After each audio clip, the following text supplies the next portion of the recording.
तकरीबन सब लोग जानते हैं कि सैमसन कितना बड़ा योद्धा था। उसने एक गधे की जबड़े की हड्डी से 1000 पुरुषों को मार दिया था और जिसने एक शेर को बिना हथियार अपने हाथों से ऐसे फाड़ डाला था कोई बकरी का बच्चा हो। क्या आप जानते हैं कि उसकी ऐसी असीम शक्ति का क्या राज था? क्या परमेश्वर उसके साथ थे? वो राज था परमेश्वर का आत्मा। पर आप क्या जानते हैं कि परमेश्वर का आत्मा उसके अंदर नहीं रहता था? हालांकि परमेश्वर ने सैमसन को चुना था कि वो इजराइलियों को फलिश्तियों के हाथों से बचाए, फिर भी परमेश्वर का आत्मा उसके अंदर नहीं रहता था।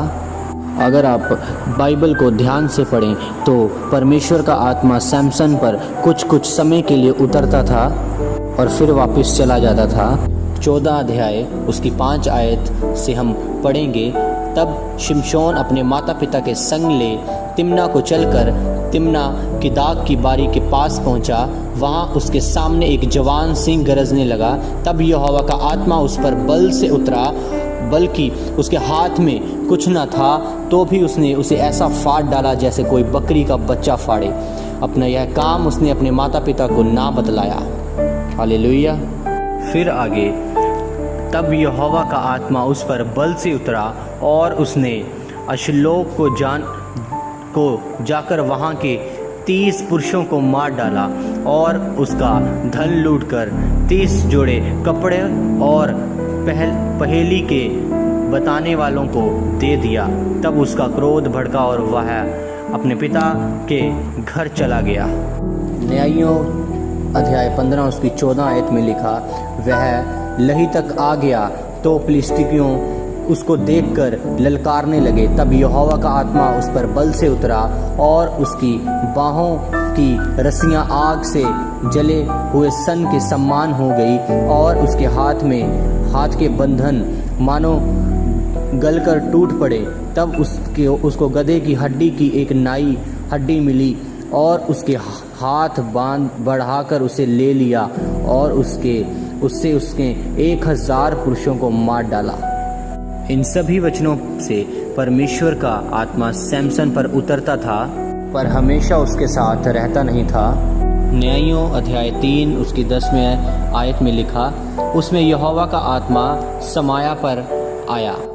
न्यायियों 3 उसकी 10 में लिखा, तब यहोवा का आत्मा ओतनीएल पर आया। न्यायियों उसकी 6 उसकी 34 आयत में लिखा, तब यहोवा का आत्मा गिदोन पर आया। पहला शमूएल 16 उसकी 13 आयत में लिखा है, जब शमूएल ने अपना तेल का सींग लेकर उसके भाइयों के मध्य में उसका अभिषेक किया और उस दिन से लेकर भविष्य को यहोवा का आत्मा दाऊद पर बल से उतरता रहा। तब शमूएल उठकर रामा को चला गया।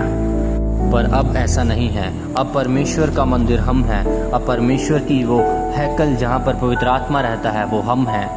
अब परमेश्वर का आत्मा हमारे अंदर हमारे साथ 24 आवर रहता है। जहाँ कहीं हम जाते हैं वो परमेश्वर का आत्मा हमारे साथ में हर समय व्यतीत करता है, हर समय जाता है, वो हमारे अंदर ही रहता है।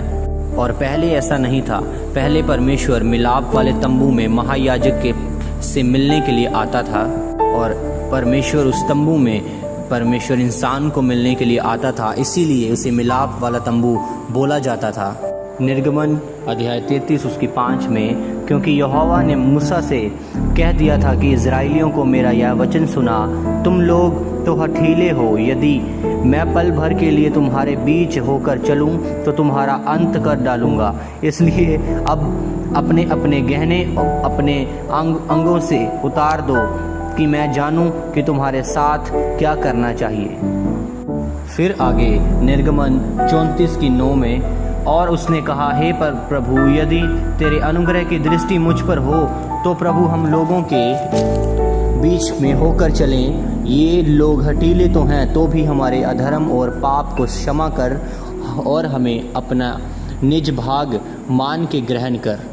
परमेश्वर इतने पवित्र हैं कि वो पाप को देख भी नहीं सकते और उसे देखना भी नहीं चाहते हैं। और परमेश्वर और अब इतना और अब परमेश्वर इतने पापी इंसान के साथ किस प्रकार रह सकता था? इसका जवाब था मिलाप वाला तंबू। और उस तंबू में परमेश्वर रहते थे और उसे एक अलग स्थान में बनाया जाता था, लोगों से दूर बनाया जाता था। आप कह सकते हैं कि उस तंबू को, उस स्थान को लोगों के रहने वाले स्थान से बाहर बनाया जाता था। जब किसी को भी परमेश्वर से मिलना होता था तब वह उस तंबू के नज़दीक आकर परमेश्वर से मिलता था। इसके बारे में हम निर्गमन 33:7 में पढ़ते हैं। मूसा तंबू की छावनी से बाहर वरन दूर खड़ा कराया करता था और उसको मिलाप वाला तंबू कहता था। और जो कोई यहोवा को ढूंढता वह मिलाप वाले तंबू के पास जो छावनी से बाहर था निकल जाता था। तब मूसा तंबू के पास जाता, तब सब लोग उठकर अपने अपने डेरे के द्वार पर खड़े हो जाते और जब तक मूसा तंबू में प्रवेश ना करता था तब तक उसकी ओर ताकते रहते थे। वो मिलाप वाला तंबू स्वर्ग को देखकर बनाया गया था। जब मूसा ने परमेश्वर के द्वारा दर्शन देखा, जब परमेश्वर ने मूसा को दर्शन दिखाया और उस दर्शन को देखकर मूसा ने मिलाप वाला तंबू बनाया था। अब